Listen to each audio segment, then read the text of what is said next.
It is my great pleasure to invite the representative of UkraineInvest. That's a governmental office for inviting and supporting investments in Ukraine. This is Mr. Sergiy Tsivkach. Good morning. Thank you for inviting me to this important event.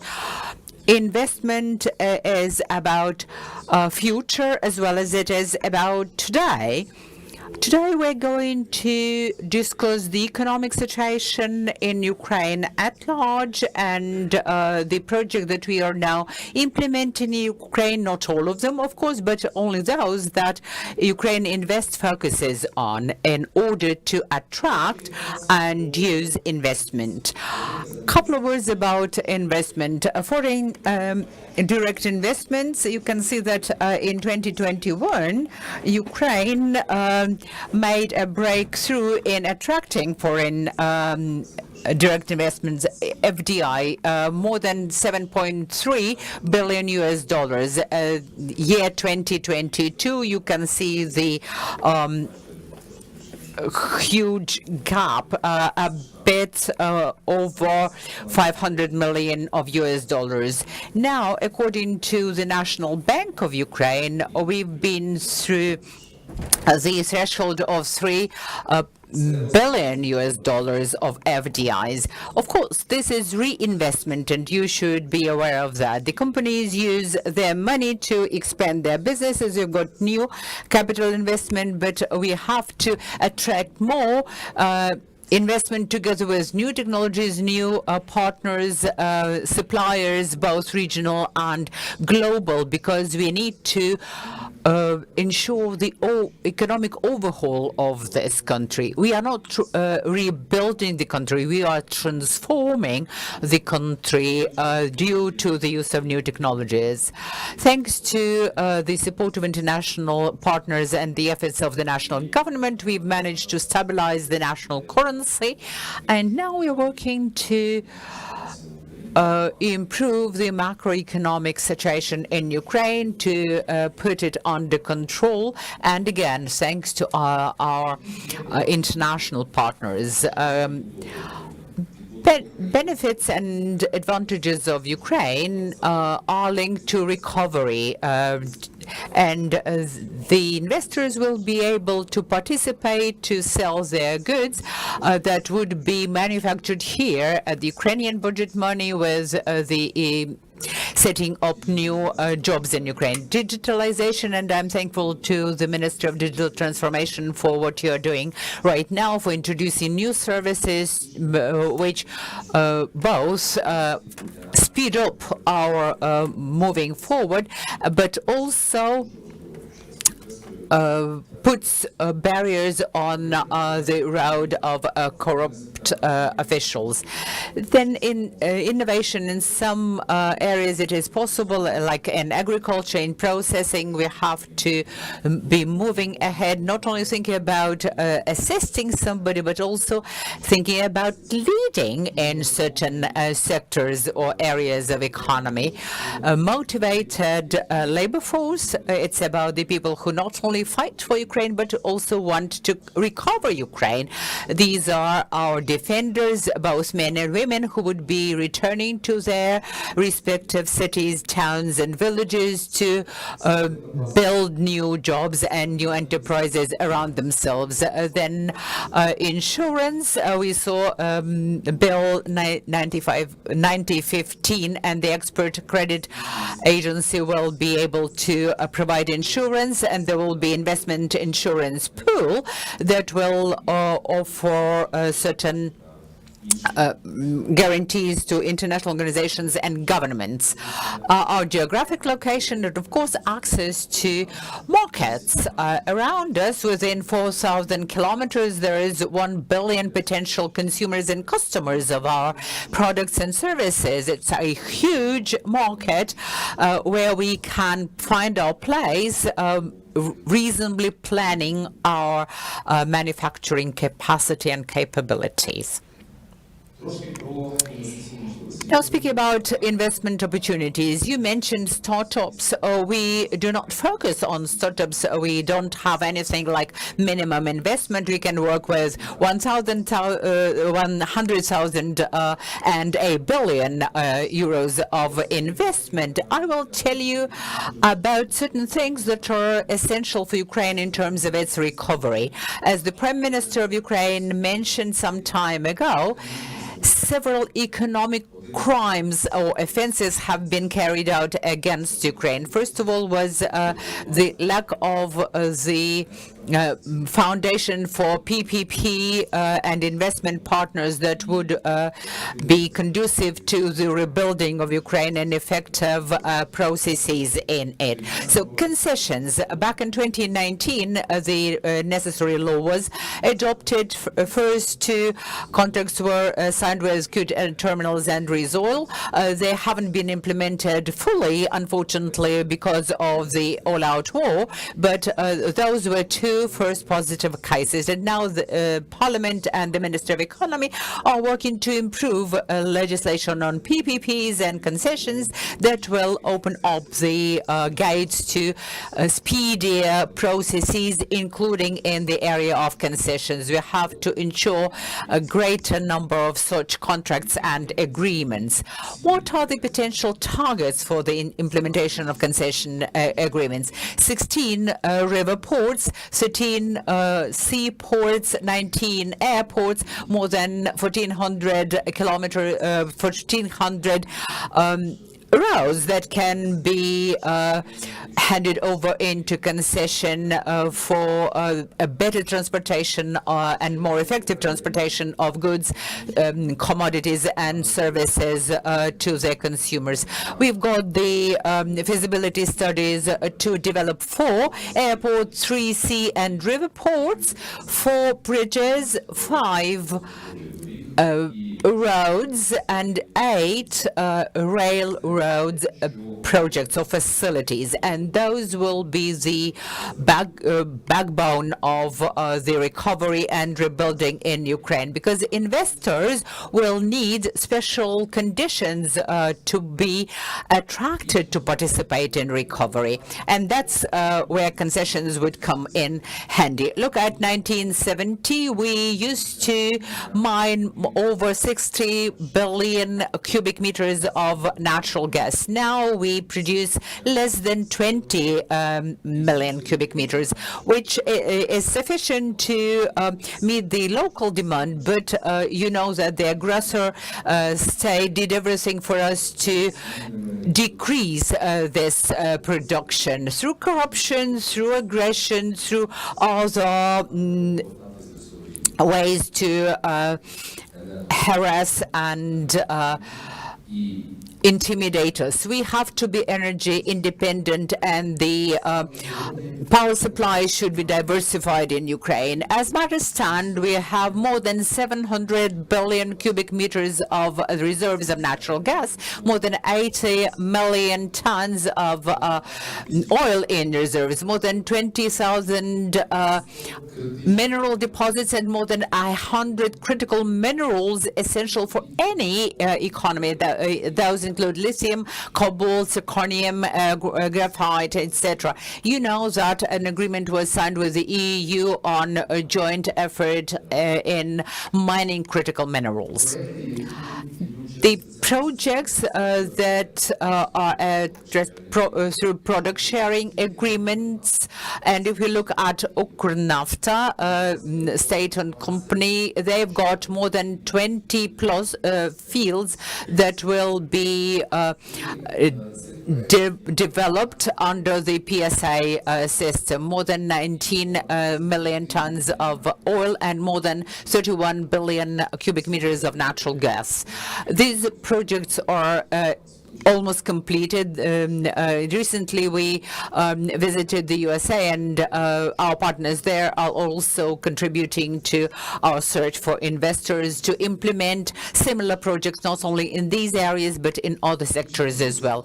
Other investment opportunities, you can see lots of information here that might be attractive to both large and medium-sized businesses. According to our estimates, the need for large and SMEs in Ukraine are at least $25 billion in terms of equipment, needs for equipment. More than $1 billion of dollars is needed to build the construction material enterprises or manufacturing plants in Ukraine. More than $2 billion are needed for building plants to manage waste. More than $6 billion will be needed for SMEs for them to relaunch their activities. And these are the very, very minimum that we need today. These are the figures that we can show to international financial organizations, donors, and potential investors, with the substantiation, with the rationale for all of those projects. Then more than $27 billion would be needed to ensure energy efficiency in the area of production, manufacturing, processing, transportation, and housing sectors of Ukraine. Should we manage to achieve this scope and investment, then Ukraine will be able to save more than $7 billion in utility prices. And there are lots of opportunities for everyone, to SMEs to develop smaller energy efficiency systems like boiler houses, working with utility companies, with transportation enterprises, and with industrial enterprises. The renewable energy facilities, including electricity generation, biomethane, bioethanol, biodiesel, etc. All of that is required for the green transformation of Ukraine's economy. Other sectoral opportunities include some of those presented here: agri-food, industrial machinery, construction materials, green energy, IT, fintech, automobile construction, particularly when it comes to the EVs, because the country has to ensure its safety and security, not only militarily but economically as well. As soon as we are part of global supply chains and we are critical in terms of supplying EVs, then when it comes to the protection of Ukraine's security by our partners will be enhanced, like in Taiwan, for example. Then furniture, pharmaceuticals, and aerospace, building airplanes and Sputniks or satellites. We've always been strong in this area. R&D is extremely important, and military tech, and again, thanks to the Ministry of Defense and their program Brave One. Not only does it concern the military sector, but these are the dual-use goods that can be used both to protect the country and to develop its civilian sectors. Now let us speak about our brainchild as an investment nanny. I hold this very dear to my heart. It's the law on state support to investment, a powerful presidential program that has been revised and improved even before the large-scale invasion. There were two $100 billion $100 million programs. We developed bills to improve the entire framework based on the feedback from investors, and we reduced this threshold to 12 billion euros. Now you don't need to sign an investment agreement with the government. You can start it within 18 months. You can apply for such a program, and the entire procedure has been simplified. What sectors fall under this bill? Biogas and biomethane, all of the processing industries, waste management, transportation, warehouses, logistics, sports, recreation and rehabilitation projects, which is very important given this current situation, tourism, public health, R&D, education, mining industry, and electronic communications. If the investor invests more than 12 million euros, they can expect the government to support them 30% of the capex of their investment. These 30% will be a combination of various investment incentives, like corporate tax freeze for up to a year, and the investor can say, I'm planning not to pay the tax from year 1 till year 5. The exemption would be for 5 years. Then duty, export duty, exemption and compensation to investors for building energy, electricity grids, electricity connectivity, water supplies, power supplies, railway necessary for the construction. For the first time over the functioning of the system, we've allocated 3 billion hryvnias to compensate such costs to the investors. So potential investors, please develop your feasibility study and apply for those compensations as well as other incentives.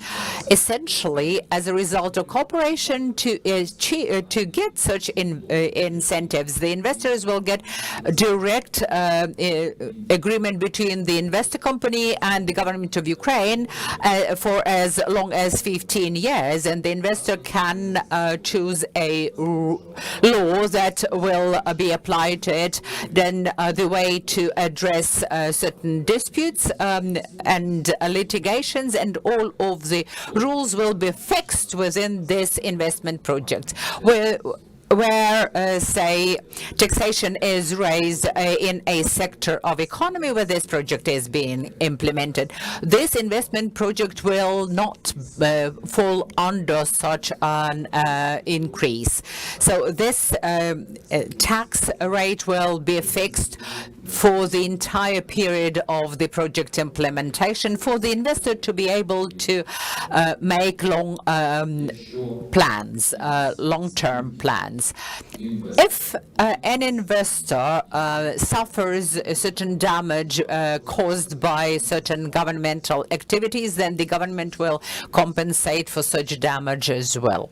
The system of industrial parks, it is very similar, and all of the detailed information is available if you use a QR code. There is no threshold for investment, and no special investment agreement will be signed, but the exemption of corporate tax can be expanded to 10 years.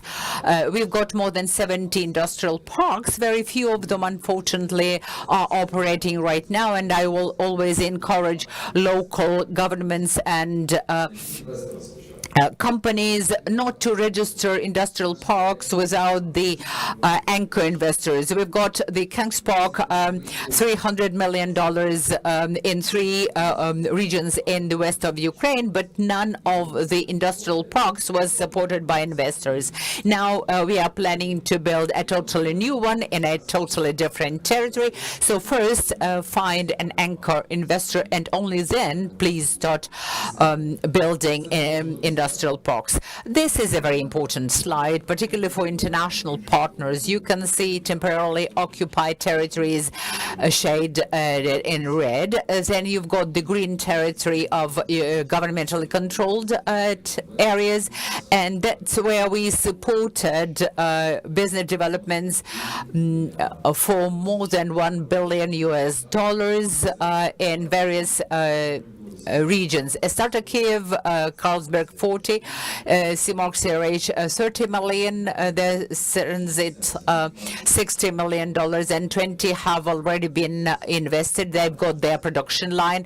We have 65, Kovalska at least 25, but they are planning to expand. Kingspan 300 million, and quite recently we signed an agreement with Varus Group to build logistics centers in 4 districts, regions. $500 million with their desire to scale it up to $1 billion US. So investments are coming. Ukraine is open for the business, and the government provides every support. So those investments will continue developing in big volumes. If we have dozens, in the future we're going to have hundreds. But we have to be prepared for that. Both the government and business, as usual, I encourage you to be more active in cooperating with us. The money is not coming by itself. It comes to those who have good quality projects. Please do address us, and it will help you to prepare quality projects, and we'll put you in contact with investors. So let's cooperate and develop the culture of working with investment funds and with international partners. The QR code for UkraineInvest guide is here. You can get information on the macroeconomic condition, investment projects, regions of Ukraine, and about those who are investing in Ukraine and successful cases. So, of course, our contact data, our services for investors, both for Ukrainian and international ones, are free of charge. Please do contact us, and we'll help you to transform our country together. So